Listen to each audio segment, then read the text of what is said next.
Welcome, everybody. This is the NGSC Sports NBA podcast. I'm your host, Rob Garcia, joined by the usual crew. He is the host of the Enhanced Sports Show. What? You just saw him? I know. Monday night on the baseball show. That's what Louis does. He's the host of the Enhanced Sports Show, Saturday, 4 to 6 p.m. It's Wednesday, right? If you haven't started calling in by now, you might not get in, but you waiting for? You can try. Of course, we're talking about Mr. Louis Tenor. Louis. Ralph, I'm ready. People don't understand, Louis. They don't. I think some people don't understand this kind of fandom. I've watched all kinds of people talk about this is their team. This is their team. This is their team. You don't know what it's like. You don't know what it's like. And you don't know what it's like to wait and wait and wait. We're going to talk about it soon. Damn it, the wait is almost over. Of course, the man that actually makes the show happen. I just talk. That's all I do.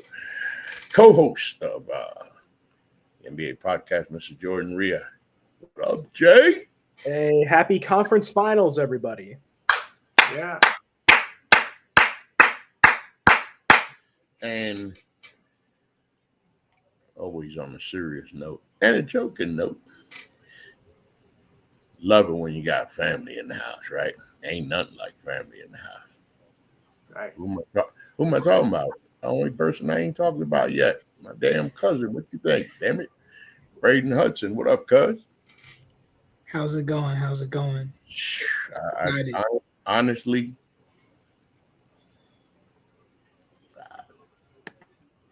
I can't describe it, y'all. I could speak for Louis Tenor as a Knicks fan, but I can't speak for him. I'm my favorite team, man. My favorite team. I'm 62 years old. A lot of shit I could have done, I didn't do.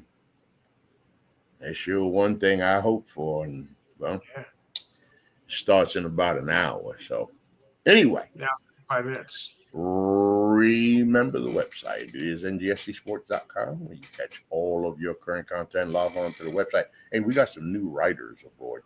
Michael Bodzenta. He brings back the MLB Weekly Digest. He'll be covering baseball and, oh, God, hell, I don't know, a whole bunch of stuff. Zachary Wurstel.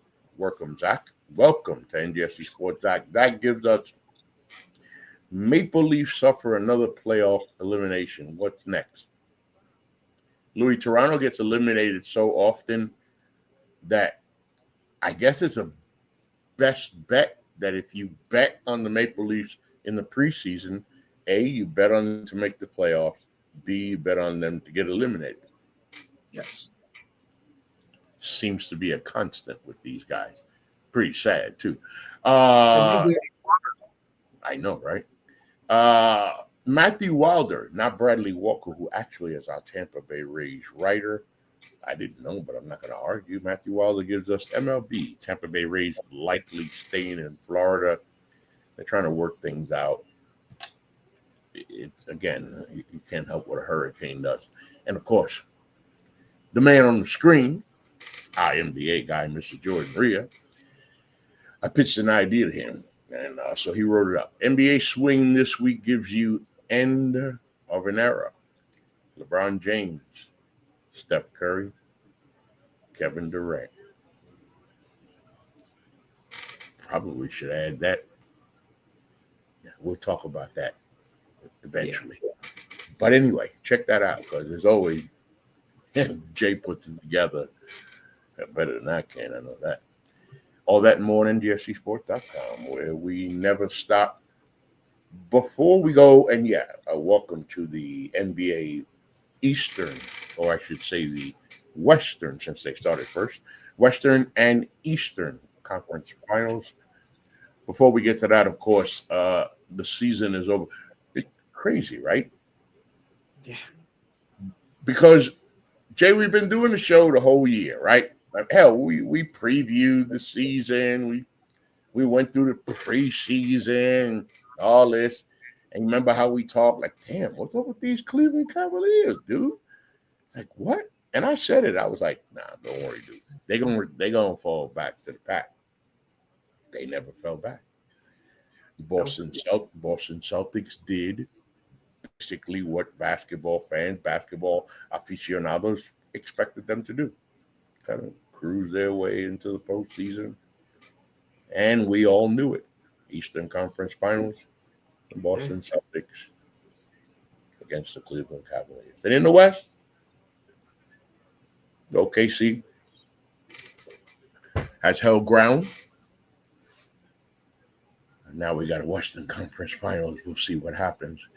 But two teams, the Denver Nuggets and the Boston Celtics. The Jay, I'm going to turn it to you now when I say this. For Boston, listen, minus the Jason Tatum injury, because that's just horrible when shit like that happens. You know what I'm saying? But Yes. the Denver Nuggets go from expected playoff team to unexpectedly firing Mike Malone to then making it to this point. The Boston Celtics, listen, nothing but a championship was expected, Jay. Everything else was a failure for the Boston Celtics. And those first two games in Boston, what happens now? Right. This is going to be a case for a lot of teams in the NBA. It's something that we're going to see just come out of nowhere. It's the effects of the new CBA. It doesn't matter if you built this team on your own, if you've done it through acquisitions. The CBA is going to start breaking up these, you don't want to call them super teams, but these teams that had dynasty potential, And with Boston, their core is going to be broken up. It's not going to be Tatum and Brown, but I could see them moving on from Kristaps Porzingis, having one of the larger contracts on the team besides those two. And the same for Drew Holiday. Drew Holiday, you saw, the older veteran type of player in Drew Holiday this postseason. And he's still a player that can help a championship or caliber team. But the money just isn't going to work in Boston. They're going to start getting punished by that new CBA. I believe they had a bill almost upwards of $500 million with their contracts, factoring in, the luxury tax, being over the apron and everything like that. So they're going to start getting punished. And this new CBA is designed to, force these teams to break these teams, break them up, So we're going to see some movement from Boston. And unfortunately, by the time Tatum comes back, it's going to be a very different roster. Yeah. You're Braden. So Denver, Boston. So I come at you like this. First, Denver. So the questions right now is because they won the title, right? Porter Jr. is hurt. Yo, you talk about leaving it on the court. They better give Aaron Gordon all the props in the world. I heard grade 2. Oh, he done. It's grade 2. He done. And just before the game, 3 hours before the game, they confirmed he done. I'm not paying attention, B. You know what I'm saying? I'm not paying attention to nothing because I'm going to wait till the game come on later on. Right. And I'm the kind of person that I settle down about. I like to watch the NBA pregame show. But for some reason before the pregame show, I decided to go online. Aaron Gordon not only going to play, he's going to start, gave 25 minutes, and played better than some of his damn teammates. But this is what I'm coming to you at. So they won the title, right? And Jordan brings up this CBA too, which is it's going to play a big key in all this. Because like he said, it's true. Not going to be able to have these super teams like this anymore. No. Does the Joker start thinking about looking somewhere else, taking his talent somewhere else? And in Boston, Tatum's gone. He gone. They ain't gonna play next year. They can talk all about he gonna play. He ain't gonna play. If you smart, don't play this man next year. Let him heal. Can Jason Tatum on his own? I'm not gonna say win the Boston Celtics a championship, but take them into the postseason, into a deep run. And as Jay was saying, with both these two teams, they're about to be broken up, man. Give it all to me, cuz. Okay. For the Nuggets, actually, what Jay said about the CBA has already hurt the Nuggets' potential dynasty. After they won the championship, they lost their six-man Bruce Brown in free agency because they weren't able to pay him. This past season, they lost KCP in free agency to the Magic. They weren't able to pay him. And now we're seeing they only have 5 to 6 guys that can contribute in the postseason. Now, if Nikola Jokic asks to be traded, then the Nuggets will say no. Like that's, I think, Yeah. I think that's what will happen. They would be like, no, we're not trading you no matter what. You don't like, unless it's the end of his contract, they will be forced to. And then for Boston, I'm not sure Jason Tatum can lead his team on a championship on his own because we haven't seen that yet. With superstars, because he is a superstar, both superstars, simply you have a performance like a Game 6 LeBron, a Game 4 Steph in Boston. Tatum has been on some amazing teams, so we haven't seen him have to have that performance yet. So I would say currently, I don't think Tatum can have that performance yet, but we shall see. Yeah. And Louis, speaking of the Celtics again, up north, expected the Boston fans. They're really hard, right, Louis? They talk about New York fans, but Boston fans are also pretty low down and pretty hard. They were let down. My thing is with Jason Tatum, number one, hopefully, the recovery goes well. Kevin Durant is the bar. I don't know if anybody's ever going to come back like Durant came back, because he didn't just come back; he came back better. He came back better. But Jason Tatum's recovery and what happens in Boston, Louis? Yeah, because that could take up to a year, and when you're on that long, I don't know if he's gonna be the same type caliber player as was before he got injured. Because now you're gonna be out a whole year. I think he's still fairly young. I mean, when he does come back, he's gonna be kind of slow, to be honest. So it's not gonna be the same. It's not gonna be the same Celtics team, once Tatum returns. Yeah. And like you said, with the super teams, breaking up. I mean, we are seeing the end of the dynasty era in the NBA. I wouldn't mind that. I wouldn't mind that. Parity is always, for me, parity is always good. Sure. With Denver, okay, yeah. Let's be real. Do we see a Joker moving on from Denver? Jay, obviously, hell no. No. Denver's not going to let him go just like that. So Right. if you don't let him go and you keep Joker, you got to make some moves. Okay, one, Porter Jr. just don't cut the mustard for me. You keep Jamal Murray. What are you're going to have to bring in some pieces. Here's the thing. I think Michael Porter Jr. is going to be the first piece that gets moved if anybody gets moved. Like Braden mentioned earlier, they're already paying for the CBA.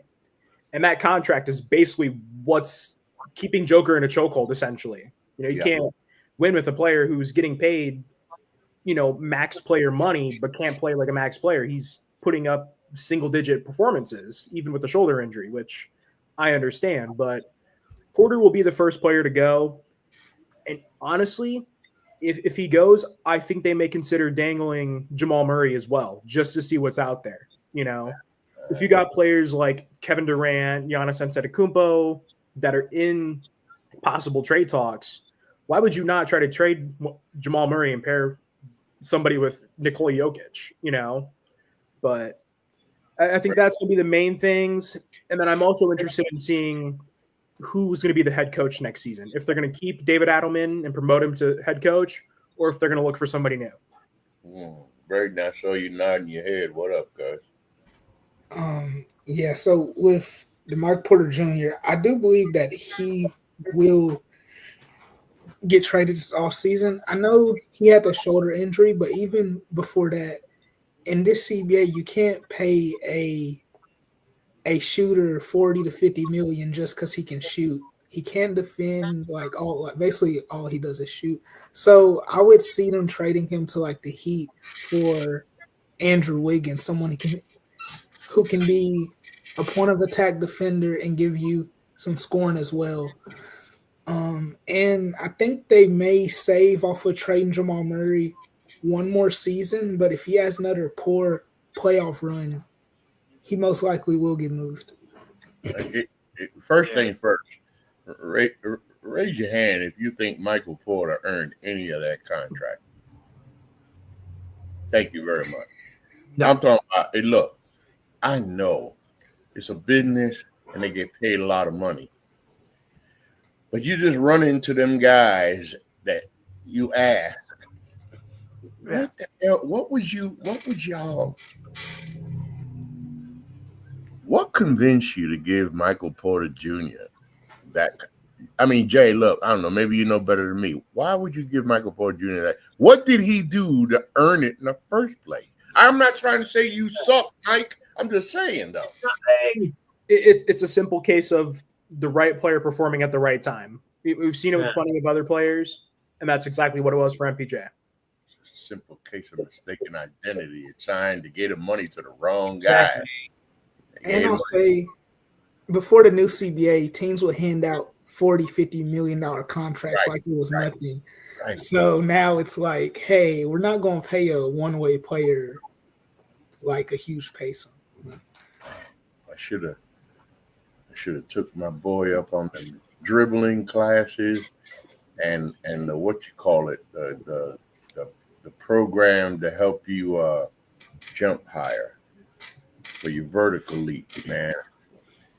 Because I could hoop, man. If I could dribble and I could jump a little higher, maybe a lot higher, I would have. Yeah. Man, I saw a post, man. I meant to save it and I didn't. Some high school kid. They threw a hoop to him. He's a high school kid, 15 years old. And this boy was like at the top of the backboard, waiting for the hoop. When he got up, they did it again real slow. That's when you got the real effect. Like, oh, shit, that boy got up. I said, bro, I hope you don't get in trouble and you make it because, damn. David Skywalker Thompson played in the 1970s. What was that, 6'1"? Damn, he had a vertical leap. That was crazy. Anyway, we'll see what happens in Denver and Boston. Because, I mean, for Boston, you look at them, and if you're a Boston Celtics fan and you're in the Boston Celtics front office just before you win that title, you're poised to not only and set to win a title, but to win several. Now the Celtics have one. Just one. And it don't look like they're going to get another. Not as currently set. Same thing for Denver. Who didn't think when Denver won that title a few years ago they weren't going to win another one? I sure did. Yeah. I sure did. And then you guys brought up Jamal Murray. What is it? It is amazing how, doesn't matter what sport, in this case, basketball, it's amazing how there are certain players who, regular season, no joke. Postseason, a joke. Yeah. It just happens. It happens. All right. We go to the Western Conference Finals. Oklahoma City Thunder, the Minnesota Timberwolves. The talk before the series began. Number one, of course, Minnesota was waiting for Oklahoma City.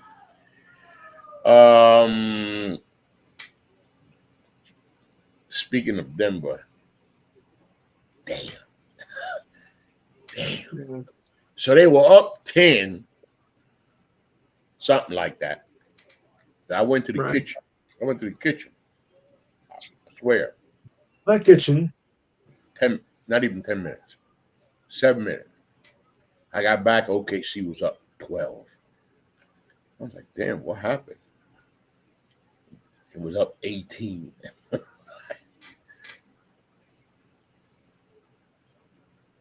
The Denver defense held Oklahoma City to 44 points in the first half. The Denver defense held the team with the best defense to 44 points in the first half. So what are you supposed to do? You go to the locker room, right, at halftime, and you make adjustments. Damn. Yes. So Denver scored 40 in the second half, while Oklahoma City scored, I don't know, it felt like 100. Yeah. But I'm going, Braden, I'm coming to you because they tout this. Shea has done everything you could ask of what is possibly the league MVP. But he had a 2 for 13 first half. 7 free throws is what kept Oklahoma City in the first half to a 4-point halftime deficit. Of course, come the second half, when it counted, he came through. But more importantly, can somebody, and I need one of y'all to tell me somebody explain this to me. Why is Rudy Gobert still playing in the NBA? Yeah. That's what I want. Yo, Braden. I'm gonna give it to you now, okay? It was so bad for Rudy. Somebody said, will you please take this boy the fuck off this court? Because it was embarrassing. It was embarrassing. So with this Thunder game, the second half comeback, it was pretty special to me. It showcased why they're the number one defense in the league. It's been about, I can't remember, 5, maybe even 10 years since I've seen a defense like this. When they choose to turn it on, they can turn it on and go on runs of just steals. J-Dub, I've been very critical of him this postseason because he's not being a true offensive player like he was in the regular season. But he had 5 steals last night. And every time Julius Randle was in the post, like 3 guys are swarming around him. He does not he doesn't know what to do with it. Like it's nowhere to go. These guys are so fast. And yeah, the Thunder and Shea as well, his ability to get to the line, it kept him in the game early, and later as the game went on, his ability to keep going to the free throw line, it helped him shoot better as well. I know there's a huge Shea discourse with the fouls and stuff, but that's not the reason that the Wolves lost at the end of the day. They about this because he uses his forearm, right? Yeah. You see how he plays, right? He uses his forearm. I mean, there's been times where I've said, okay, they could have called an offensive foul. But look, the NBA's been consistent for decades. When you're a superstar, Right? Yes. You get the call. Yeah, and to me, I look at the Shea push off the same way as Tatum. He like always does this push off on the step back. Yeah. So yeah. I see it the same way. So. Yeah, it's not like it's something egregious that happens every now and then. It's the way Shea play. It's the way Shea plays ball. But hey, Louis, we were talking about defense, and they say defense wins championships. Yes. Chet Holmgren and Isaiah Hartenstein had to come up big. I'm not going to say against Rudy Gobert, okay, because you don't have to do too much. Yeah. This poor boy can't even stop giving him the basketball more than 5 feet away from the basket. He don't know what the hell to do with it when he has it. But this defense was so good, Louis, that the man himself, listen, Anthony Edwards, he knows what his job is. He's the man. Oh, Julius Randle been playing fantastic, and I'm happy for Julius. But it's Ant's responsibility to get Minnesota over this hump and beat Oklahoma City. And that defense, he scored 18 points in the first three quarters, Louis. Yeah, That defense held them to zip in the fourth quarter. So SGA comes through in the fourth, makes it to the free throw line, and they shut Ant down. Damn. yeah. I mean, Edwards, was the only good thing about that game because what looked good early on, just was like a trash dump for that. The Thunder have too many weapons, and of course you got Shai Alexander. I mean, when he's on, he's unstoppable. So I'm not looking for this to be a really close knit series.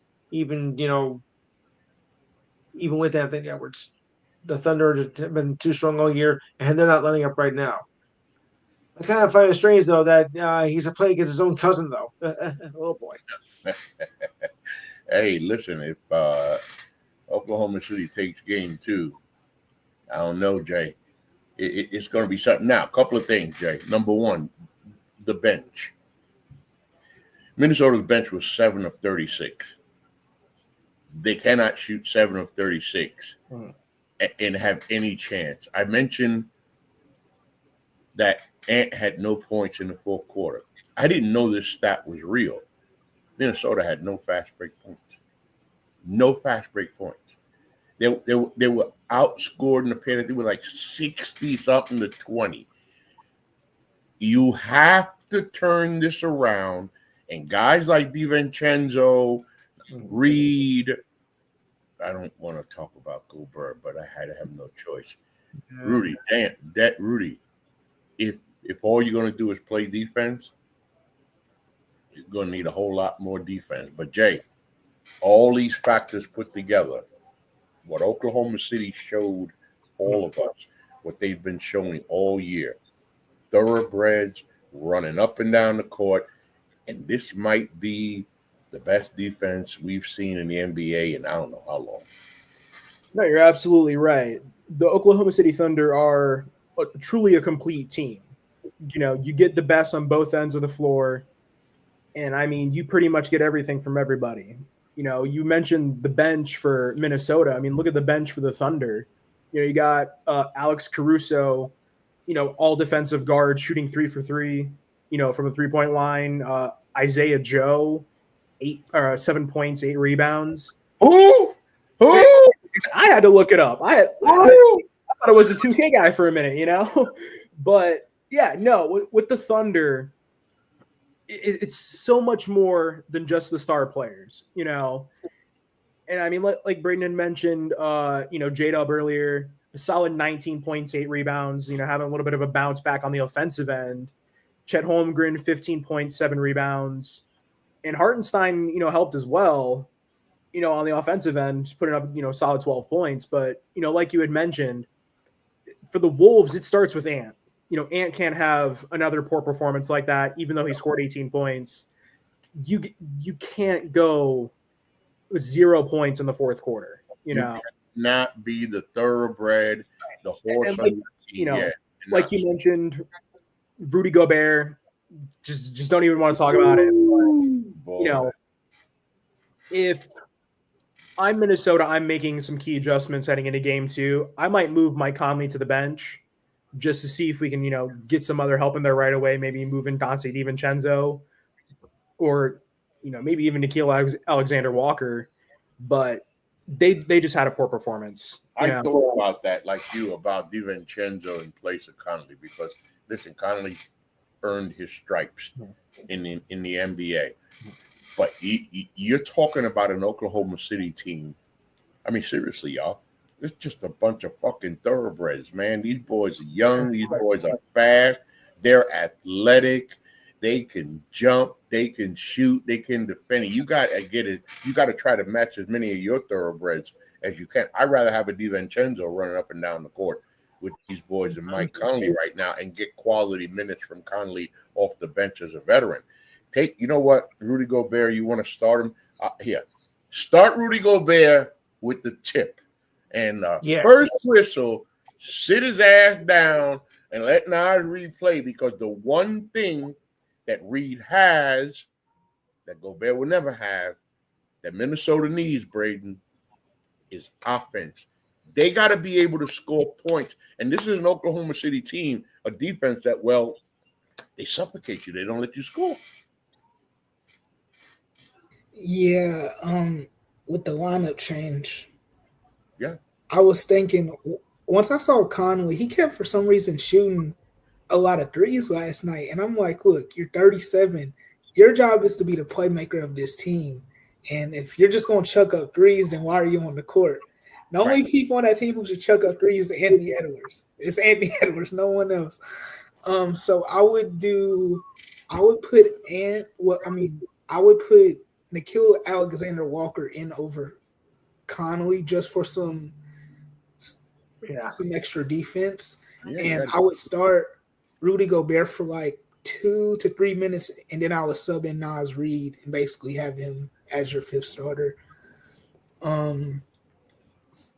For more spacing and athleticism.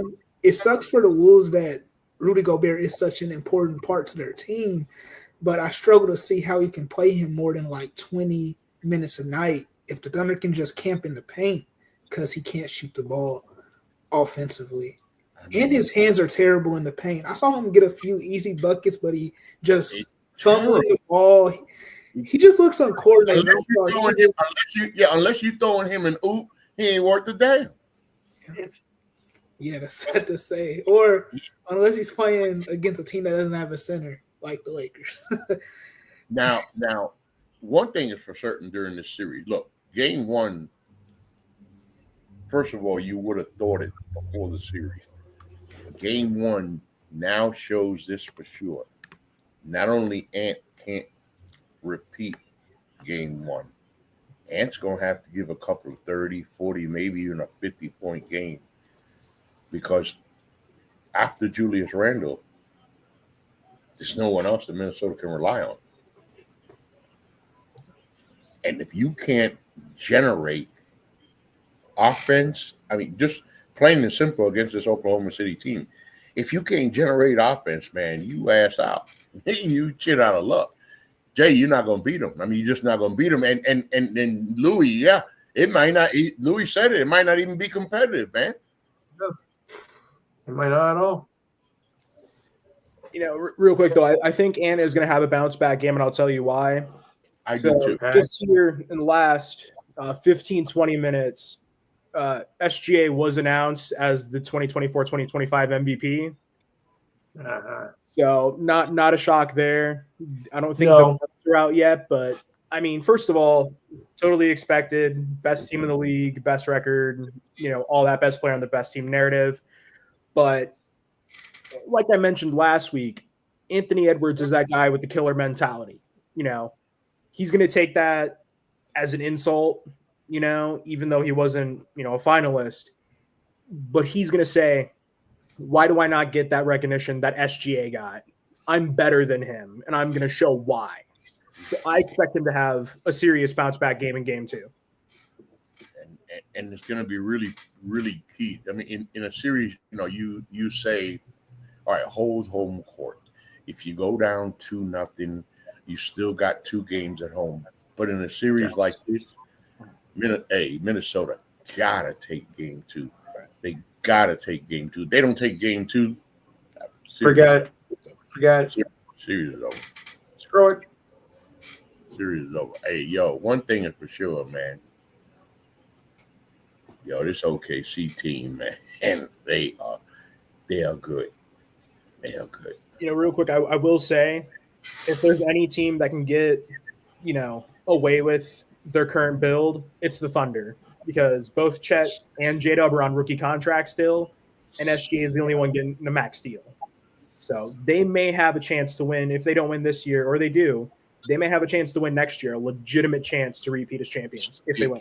What we said of Boston and Denver, here we go again. An Oklahoma City team who last year people thought could make a run, but understood they were young. This year they come in.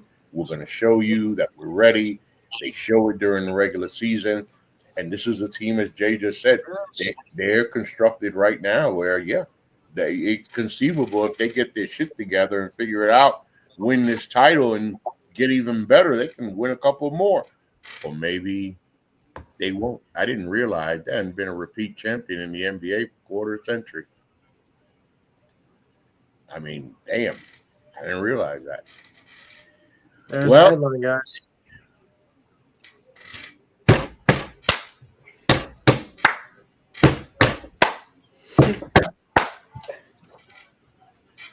I don't know what to tell y'all. One of the rap songs back in the day said, you shouldn't have got that started. So I'm just going to get started. No rant, no raving. Knicks Pacers. Game 1. About 30 minutes away. It's a rivalry that, Louis, how can we forget Reggie Miller hitting a three, I'd like to. hitting another three, getting a basket, and I mean, in like 5 seconds he scored 8 points, ripped our hearts apart. We remember the battles with the Pacers, and now, Louis, we're back. Except now, it's the Eastern Conference Finals. And everybody's going to talk, Louis, that the first battle, obviously, is going to be Tyrese Halliburton, Jalen Brunson. And yes, by the way, I'm going to keep repeating it. For all you NBA players that voted Tyrese Halliburton, most overrated player, man, he done shut all. I mean, that is just a beautiful way of shutting everybody up. Right. No matter what happens now, y'all were wrong. But anyway, Louis. Yeah. So the celebration. I mean, look, I'll give the fact that he is a good player, but he is no Tyrese Halliburton is no Reggie Miller. I mean, it fails in comparison. Of course. I mean, he'll put up numbers and stuff, but he is no comparison to Reggie.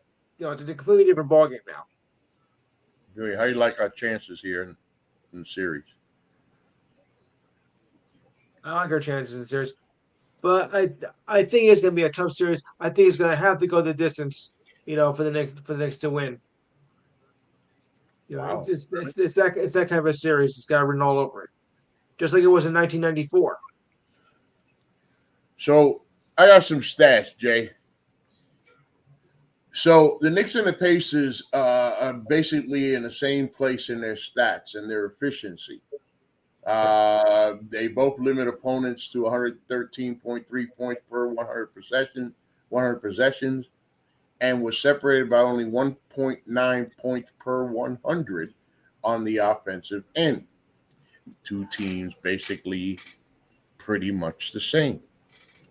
But of course, we go back to the matchups. This is where I go to you, Jay. Brunson, Halliburton. That's the first thing. Okay, fine. Remember that last year, this was a Knicks team that had no Karl-Anthony Towns, no Mikal Bridges, essentially no OG Anunoby, a 1 foot Jalen Brunson, and injured Josh Hart, and yet were able to extend the series to 7 games and could have won that series. The Knicks come back this year and they have Karl-Anthony Towns. They have Mikal Bridges. They have a healthy Jalen Brunson. They have a healthy OG Anunoby. They have a healthy Josh Hart. I say healthy Josh Hart because I don't care what happens to that boy. He just, got his head all gassed up, bleeding all over the place, get sticked up, come back. But here's my concern, Jake. And before let me make sure I get to the what you call it.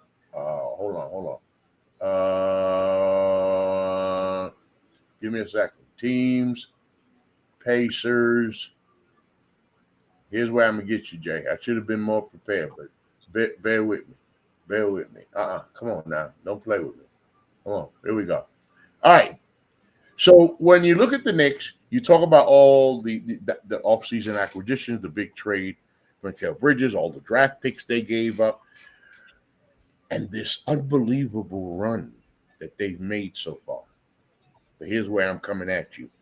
Here's the problem I have, Louis has, and a lot of the Knicks fans better have. Yeah, they got Halliburton, Jay. They got Halliburton. But by the way, Obi Toppin can throw that 3 in and get you some highlight minutes. Andrew Nemhard, by the way, might not be a household name, but the boy can ball. He can ball. Literally, the boy can ball. From 3. Who we got here? Who we got here? Give me a second. I'm looking for the boy. Where the hell are they at?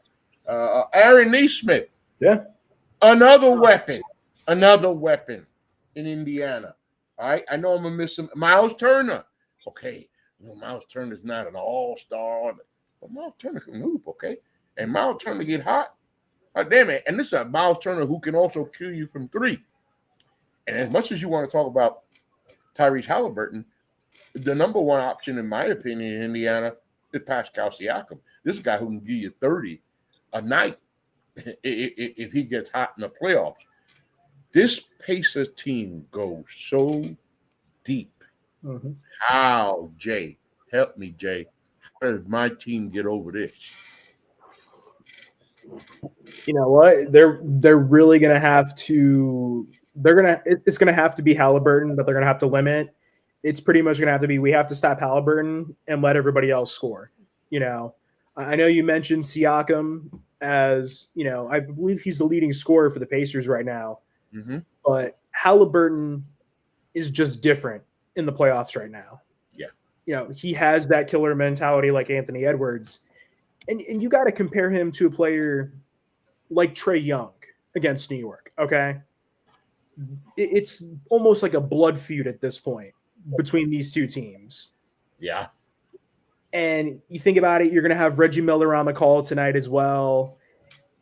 The tension is going to be there. It's going to be an ugly game. You know, I don't see any altercations happening, but the crowd's going to be its loudest and the emotions are going to be high.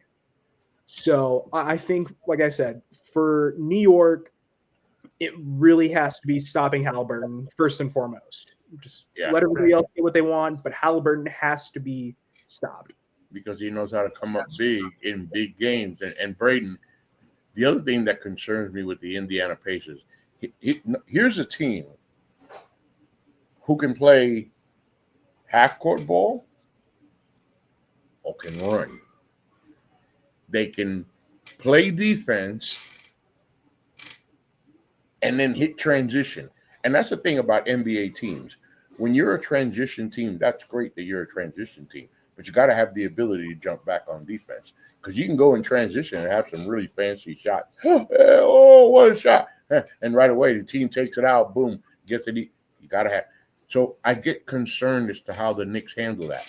But before I give it to you, B, I got an argument on the other side. Brunson Burner. He has shown that, because let's be real, he was going against two of the best on-ball defenders in the NBA, in Drew Holiday and Derek White. And he put on a show. He basically showed them boys, hey, much respect, but you cannot stop me. I think he can continue that. The other thing, Braden, as I come to you, you see how Cat came out in Game 6? Boy, if your ass don't come out like that in every single game, you're going to have a problem with me. The keys to the series, give it to me, Braden. All right. Keys to the series. I'll start off with the Knicks. I'm worried for them. Why? If they go down 20 like they did against the Celtics in Game 1 and 2, the Pacers are one of the few teams I've seen in a long time. They don't have a bad possession. By a bad possession, I mean They're always passing the ball. No one's shot chucking. The reason they don't have those type of possessions because they don't have a true superstar. They have tons of stars and all-stars, but they don't have the alpha that's going to chuck a bad shot. So they have tons of open shots every possession. And I worry for the Knicks if they're down 20 or something, it's just not going to come back. And for the Pacers, they have to load up on Jalen Brunson and force someone else to beat them. Because if it's a close game in the fourth quarter, Jalen Brunson's heating up, I like the Knicks' chances. And then my final key, I would say the keys for this series for both teams, the final key is Karl-Anthony Towns and Miles Turner. The winner of that matchup will be the winner of this series. I need a step up on defense from Karl-Anthony Towns because the Pacers will hunt him in pick and roll action, and he's going to have to step up and not get played off the floor like they did to Brook Lopez in round one. And get away from some of those stupid fouls that he's committing in the open court. He's killing me with those. I understand that you're trying to play defense, you're trying to hustle, but gee, by the way, all props to Mitchell Robinson. Well, I was watching some film in that series, and there was a possession on defense where Mitchell Robinson covered 4 guys, and basically 80% of the half court of the defensive half court of it. The boy was everywhere. And what I like, what Mitchell Robinson brings, let's not act like he got an offensive arsenal or nothing like that, right? The thing I like that he brings right now is that he was injured. He's fresh. Yeah. He literally has played himself into regular season shape during the NBA playoffs. So he don't have that wear and tear from the long season, which is a killer for Mitchell Robinson because when he does, one of those knees or something's going to go. So Karl-Anthony Towns, Mikal Bridges, hey, that's a lot of draft picks. And we like what we got from you so far, Mikal, but now you got to earn those draft picks that were given away. Because I talk a lot about, Pacers are 11 deep. I think 10 of these players played about 19 minutes a game. Tibbs, I want to try to use you, but try to go 9 deep, dude. 7, 8, try to go 9 or 10 deep. Let the guys breathe. But when I look at it overall, even with the Pacers go, and by the way, NBA.com, peep this. NBA.com says the pick, Pacers in 6. And this is what they say. Right. The Knicks haven't been to the finals since 1999 and haven't won one in 52 years. Indiana only went once, losing to the Shaq Kobe Lakers in 2000. One of these teams is going to hit the refresh button on a championship opportunity. The Pacers' deep roster and their taste of this round last spring, they got swept by the Celtics, could be enough to swing this. Remember, playing more guys means more places to spread the fouls around too when the action gets physical. One thing that shouldn't matter is home court advantage, but they're picking the Pacers in 6. Oh, I could see that happen. And I'm not going to turn around and just, as a Knicks fan, say, well, hell no.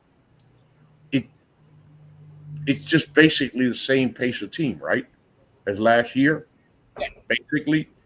But now you have this Knicks team. And by the way,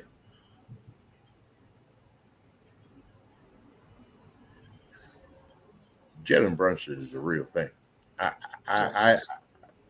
Jay, man, 30 points a game in the playoff. He elevates his game in the playoffs to this level of,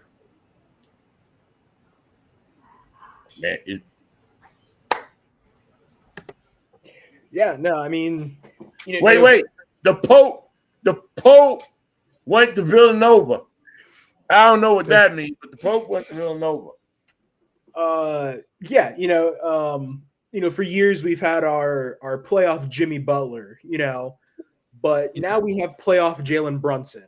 Okay, but like you said, he's on a different level, especially in the clutch. He has been the key for several victories, for the Knicks and in the second round alone. But this is a guy who can average, like you said, 30, 40 points a night. And honestly, I don't know who can stop him on the Pacers. So if he gets hot early on, I would be concerned for the Pacers. Yeah. So high. And Braden, I know you got something to say. I was going to add this. As far as Brunson is concerned and the Pacers, you talked about, and I like the way you said it, the Pacers get out in front by 20. This is the kind of team that has such an efficient offense. You may not be able to come back from a 20-point deficit from them. They don't make a lot of mistakes. But if it isn't like that, and these games are going to be played as expected, physical, tight, and close, the Pacers cannot afford to give Jalen Brunson the opportunity to beat him because he's already proven what he's going to do. Yes, agreed. And I actually think not that Tyrese Halliburton is the same level of Jalen Brunson, but for this postseason, Halliburton and Brunson have like the same amount of clutch shots. As we saw what Halliburton did against the Bucks and the Cavs, in like the final 2 minutes, if it's a Halliburton versus Brunson matchup, it's going to be a fun treat to watch. And my official prediction, it sucks to say this, but I would say the Pacers in 6 games. Now, I am pulling for the Knicks. I want them to win, but I will go Pacers in 6. Wow. Well, Louis, I guess you might as well get a shot at that yourself, Louis. What do you think? I think it's going to go the distance. I think it's going to be Knicks in 7. Because the Pacers not going to go away quietly. I think we all know that. I mean, it has to be like, a fight for the finish. I mean, these two teams know each other. They hate each other. And they're going to go, all holes barred, So it has to go 7 games. I'd be very surprised if it didn't. Yeah. What do you think, Jay? Yeah, I'm gonna go ahead and say Knicks in 7 as well. I think they just have more, they have more power front loaded. So I mean, like you mentioned, at Brunson, OG, Bridges, Josh Hart can maybe have a good game here every once in a while where he pops off. So I'm gonna say Knicks in 7, and then in the West, I'm gonna say Thunder in 5. Wow. Yeah. Yeah, that Thunder in 5 sounds about right? That's a damn shame. I don't know. I mean, I don't want to just be a Knick fan and toot the horn or whatever. It's been a long time. The NBA and all of the teams. First and foremost, by the way, the NBA this year will see a first-time NBA champion, or in the New York Knicks case, a team that hasn't won an NBA title in 52 years. So that's exciting in itself. Oh, yeah. But we're going to go to final thoughts, and I'll start. For the New York Knicks, again, it's been 52 years. Cool. The 1999 NBA Finals, I mean, I was glad to get there, but we knew. First of all, the strike season. And we knew before the season started that the San Antonio Spurs were going to win the NBA title, and they won the NBA title. Yeah. We go back to the agony of 1994 and the finals against the Rockets and the pain of Game 6 and 7 after we had a 3-2 lead. Man, there's so many people. There's so many people like me right now, 15 minutes away from Game 1 of the Eastern Conference Finals. I've done a lot of good things, a lot of bad things. I've seen a lot of shit. But, man, Get ready. I can't even begin to put into words. Knicks in 7. Yeah. Though I would like to add / Pacers in 7. I think it's going 7. And a couple of bottom lines. One, does Tyrese Halliburton keep showing the Knicks and the rest of the NBA, y'all fucked up when y'all did that vote? And I mean, look, it's shit like that that'll drive a player. First of all, you couldn't say that about Mike. You didn't even try to say something about Mike in any way because he's gonna make you pay. Everybody was gonna pay. That's right. This kind of shit that motivates a player, pushes them. That's what it could do to Halliburton. Is this 11 deep team too much for the Knicks? A Knicks team that will only go 7, 8 deep.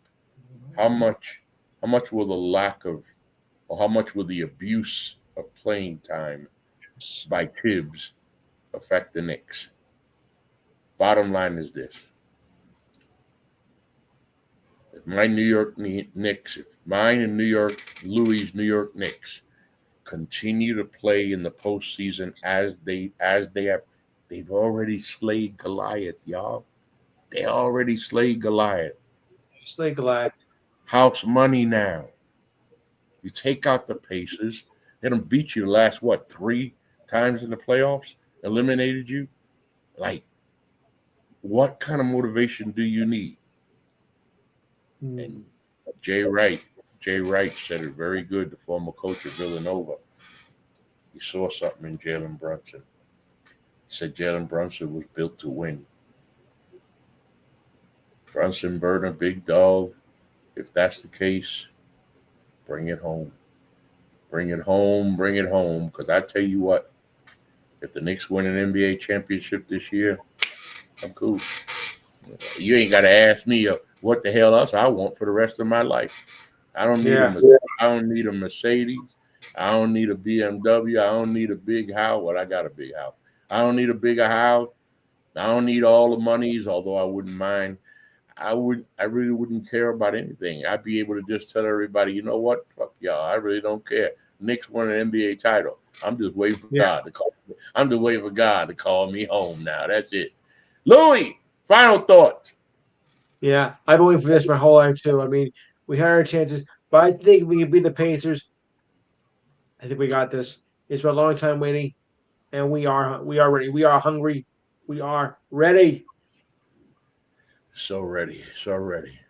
Braden, Yeah. final thoughts, Braden.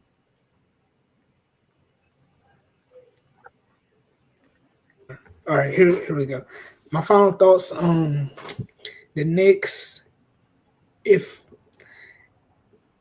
they beat the Pacers, that city might burn down. Like I said earlier, I've seen the videos and the clips of people on top of buildings, on top of billboards.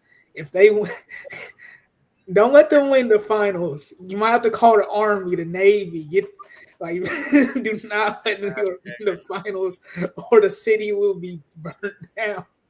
You laugh, man, but when the Mets won the World Series in 1986, my boss told me that week, if they win, man, you better not go to the parade because we too busy, and we was. I said, nah, boss, I ain't gonna do that.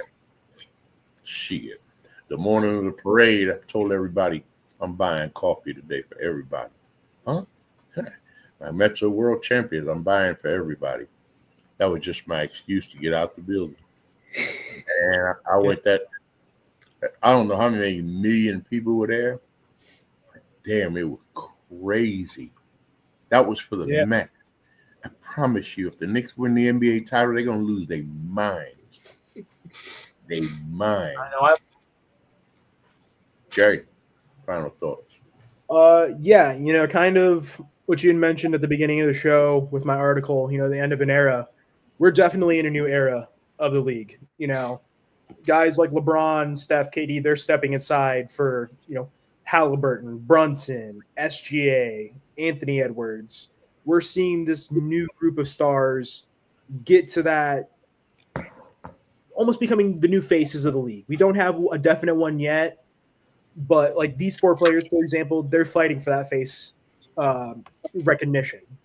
So I'm excited to see the direction the league is going, and these next couple weeks are going to be pivotal in that. Just seeing who comes out of the conference finals and what our finals matchup looks like.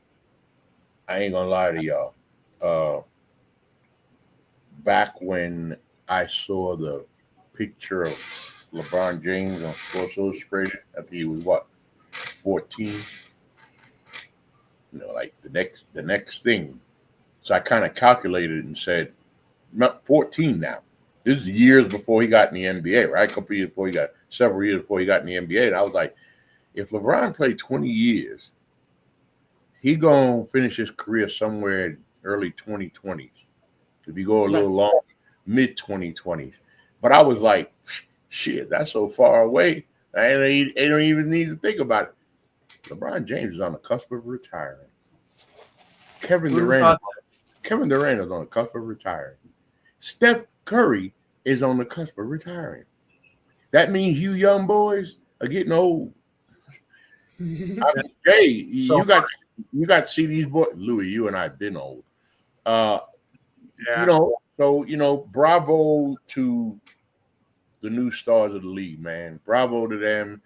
I heard it a couple of times. The NBA is in good hands. Good hands. Just like Allstate.